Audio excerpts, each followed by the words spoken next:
From the Ellen Media Worldwide Headquarters Studios, high atop 2 Turtle Creek, this is Deconstructing Dallas. Greetings, everyone. This is your host, Ryan Trimble, joined today by my aspiring minimalist co-host, Sean Williams. Sean, good day, sir. Good day, Ryan Trimble. You know, I think we've been doing this show so long now, over a year, that our lives are slowly merging together. I mean, we will talk about how we're both getting con-married, but yes. Now we're both on the Fitbit train, you know. I mean, I see you. Last week I was like, man, you know, I'm not have to worry about Ryan, but I see you really creeping up in these steps. I'm chasing you, Sean Williams. I see that. So, you know, I will have to continue to get my steps in because you're right breathing down my neck. I got to catch Steps Williams over here. But we both have been become students of Marie Kondo recently and her tidying exhibition. So, I mean, you and Lauren were looking at it first because you guys watched the Netflix special, right? Well, let me count the ways in which we are tidying up our lives, Sean. I think this all began when. Oh gosh, I don't know. We're just on it, and we are in full KonMari mode, sir.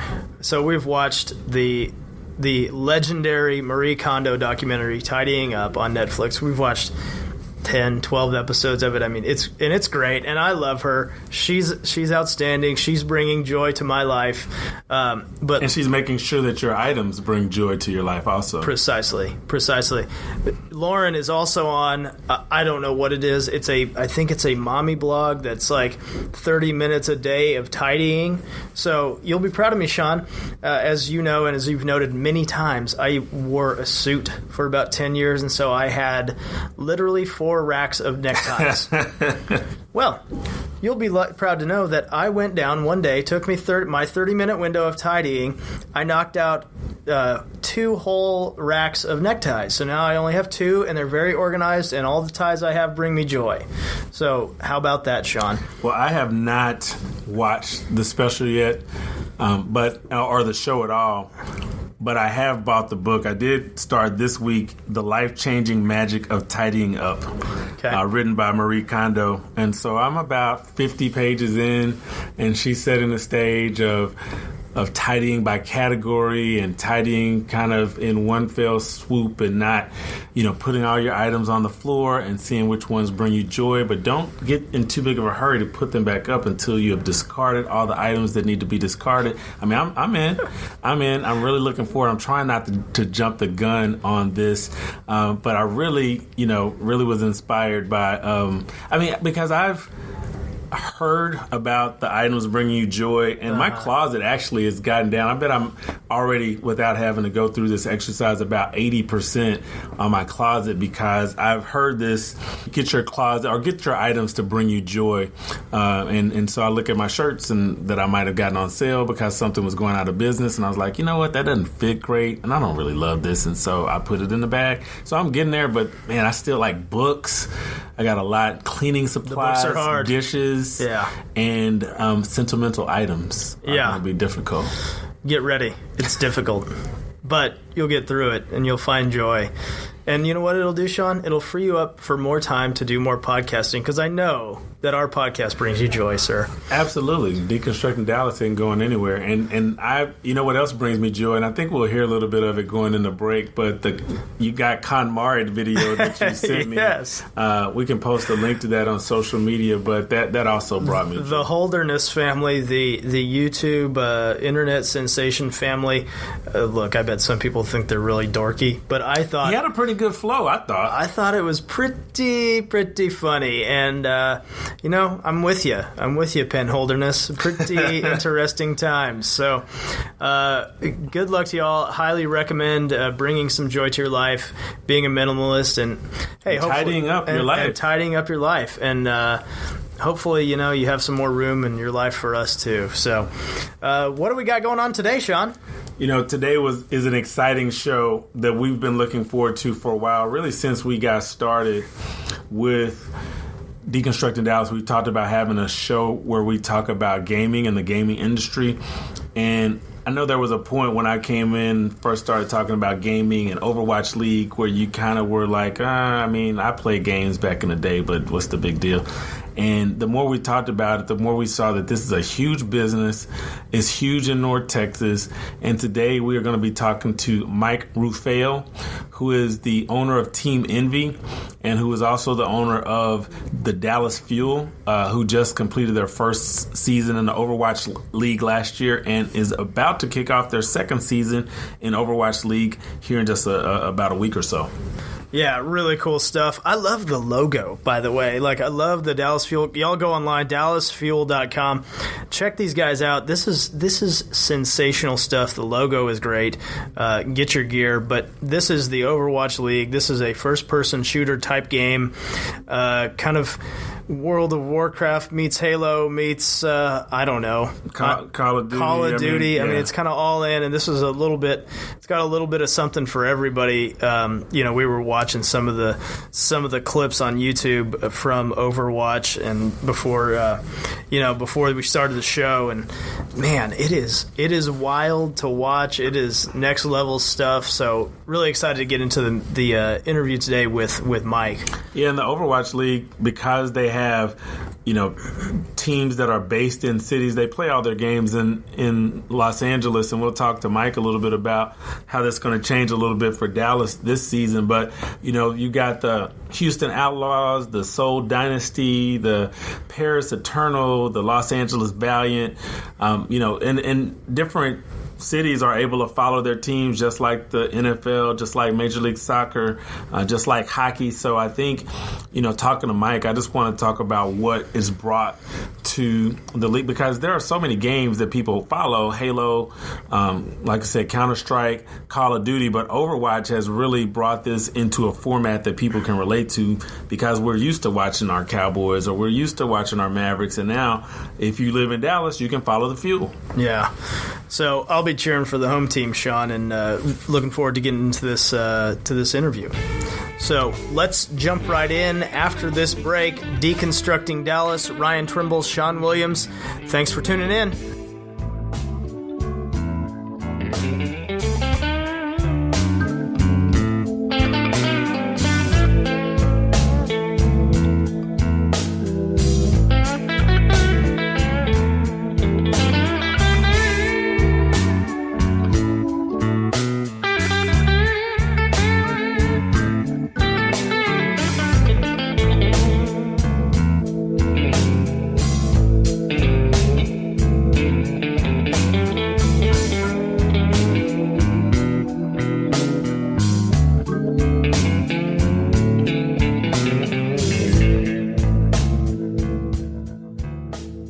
From a baby's first steps to walking your daughter down the aisle, so many of life's precious moments are spent on our feet, and every step you take contributes to a healthier heart. By walking briskly for just 30 minutes a day, you can lower your risk for heart disease and stroke. So join us and take the first step to a healthier, longer life. The American Heart Association. Life is why.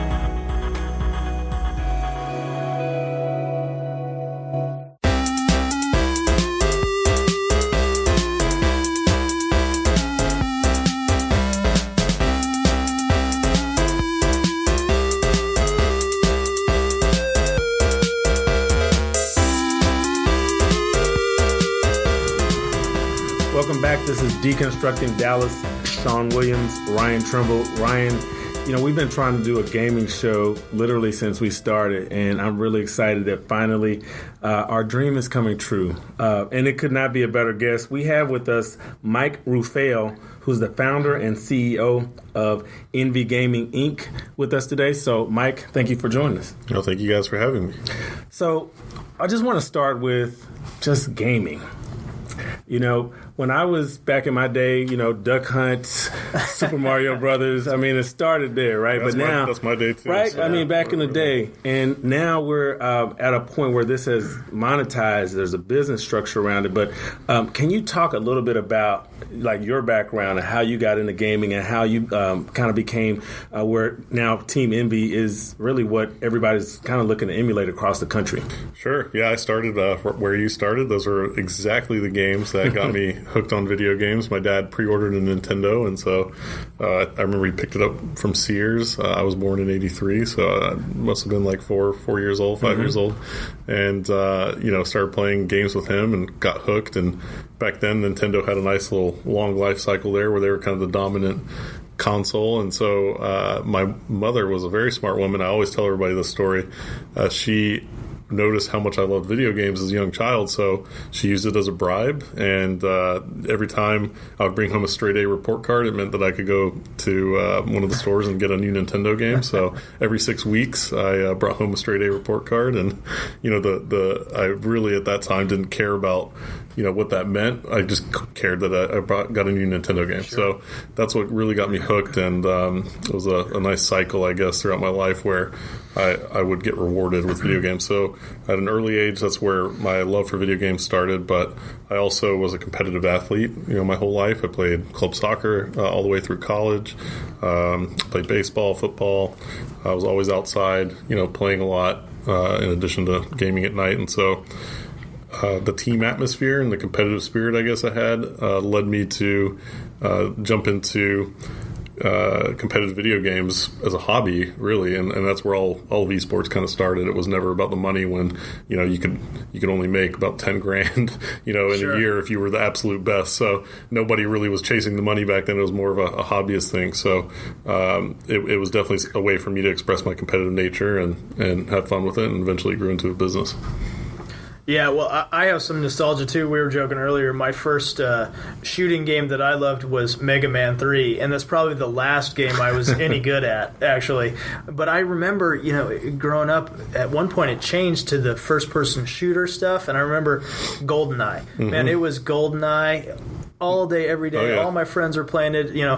In between basketball tournaments, we'd be playing between games. Everybody's playing GoldenEye. Yeah. And so I think that may be a really key moment in all this, to where we've gone to now. You've got Overwatch, you've got Halo, you've got all these different games that are first-person shooter. Is that what would you say is like a historical moment that changed to what we have now? Yeah, there's so many little leaps, right, that happened. GoldenEye was certainly one of them. I was in high school, and my soccer team was one of the better prep soccer teams in the country. We were badass soccer team, but before matches or after practice, we were playing GoldenEye. Yeah, right. And it was just something that was fun to do against each other, and again fuels that competitive spirit. So GoldenEye definitely was one of those games that kind of spawned a lot of competition amongst each other in like the shooter genre. But Halo was a huge innovation. Call of Duty was also there, and a game called Counter-Strike on the PC. That era really helped fuel organized esports, and you started to see a world tour with the Halo, MLG Halo days. Major League Gaming it was really mostly a domestic tour around the country, where they'd have these big open bracket Halo tournaments. So everybody in the colleges and high schools that were playing with their buddies would come out and try and compete in their local city when the tour stop was there. And so they'd get hundreds of teams that show up, and lots of fans watching the best professional players in the world. And eventually that aired on television, kind of made another leap. And it was kind of a wild, wild west, so to speak. There were tournaments, and everybody, you saw that people were getting together and you would play, but then it formalized and, it organized. And so I'm interested to know about that part of it, because now there's just a total business model around gaming, which, again, eventuated into something like Team Envy. So can you walk us from that point of like tournaments to organization? Mm-hmm. Sure. So sure. I think it's still in many ways a little wild, wild west, because there are very few kind of permanent franchise positions available to franchise with the game publishers.